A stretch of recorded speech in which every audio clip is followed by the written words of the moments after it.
All right, so for objective 3.1, it's all about phase change and what the temperature versus time graph would look like and why that is. So the first thing that we had you do in the temperature versus time lab is have you predict what would happen to ice when it's placed on a hot plate. So what exactly would the temperature versus time graph look like? Most students predict that the temperature versus time graph is going to look like this. As time increases, so does temperature. Now, unfortunately, that is not correct. And to be honest with you, most students, adults, just individuals in general, probably would get this question correct because people just think it looks like that. It's just going to continue to increase temperature as time increases as well. Now, the actual graph looks like this, where we have a series of these horizontal constants here, where if you're looking at the y-axis, that's where our temperature does not increase. And because our temperature doesn't increase, we don't have a speed increase as well. Because again, remember, temperature is just a measure of how fast the molecules are moving. So at points B or at sections B and D, we actually have things called phase changes, and that's what we're going to look at of why that's occurring. Why, if we put this on a hot plate, heat energy is still going in. So down here, we still have it, but where is the energy going from the hot plate? So if we take a look here, the first stage is A. So when we have all solid and we put it on the hot plate, this is what solids look like, okay? These things right here between the molecules, so each blue and orange, two orange dots, that is one water molecule. And these little dots between water molecules are what we call attractive forces. That's what holds the solids together. So if you look here, we have a collection of ice cubes. And they're not perfectly like this, but this is a good little kind of visual for you. So high attractive forces, which is why solids kind of hold their shape.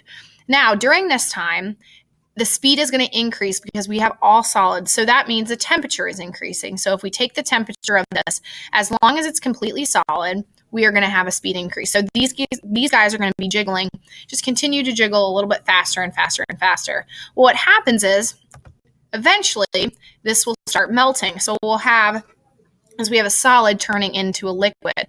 So here you guys can see that these guys have now broken one attractive force, so they no longer look like ice. We're going to represent these as liquid water. So during this time, the speed of the water molecules is constant and the temperature is constant.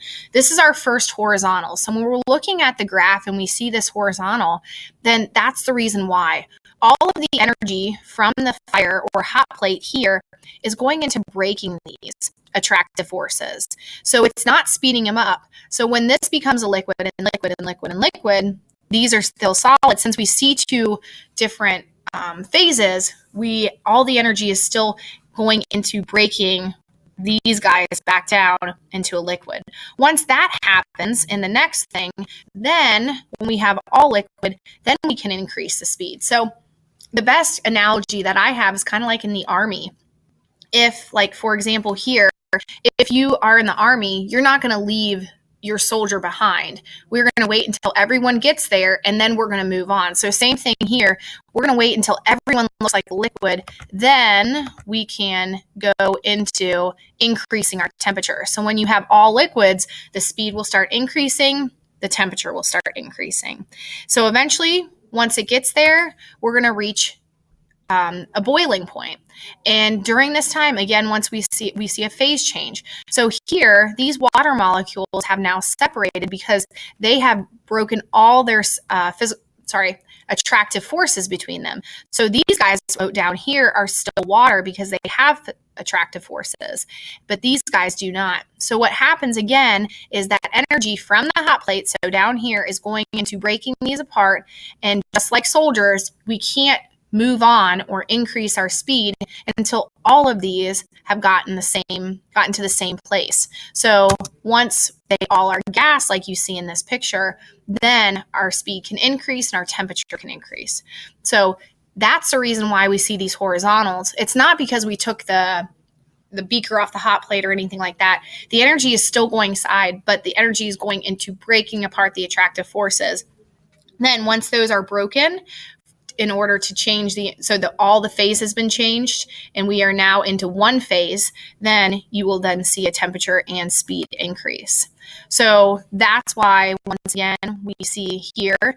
So on B, even when you have mostly ice right here and just a small amount of liquid, or mostly liquid but a small amount of ice, doesn't matter. If I take the temperature and it's at thermal equilibrium, it's still going to be 0. Same thing here. If I have something boiling for 1 minute and it's been boiling for a minute, and something that's been boiling for 3 hours, as long as you still see liquid and gas during that boiling point, it's still going to be 100 degrees Celsius. It cannot go any higher. It won't go any higher until it's all gas. And then in section E, when it's all gas, then we can increase temperature. Okay, so A, all solid, we can increase the temperature and speed. And so that hot plate does that. But then once we start melting, as long as there is still ice and liquid water, then we cannot increase the speed. What happens is all the attractive forces are starting to break down in order to turn into a liquid. Okay, and then once we get to a liquid, we can increase the speed as well, which increases the temperature. Same thing with boiling point. At this point, we now have a constant speed and a constant temperature because the energy from the hot plate is going into completely breaking down all the attractive forces. So there is 0 attractive forces in gases.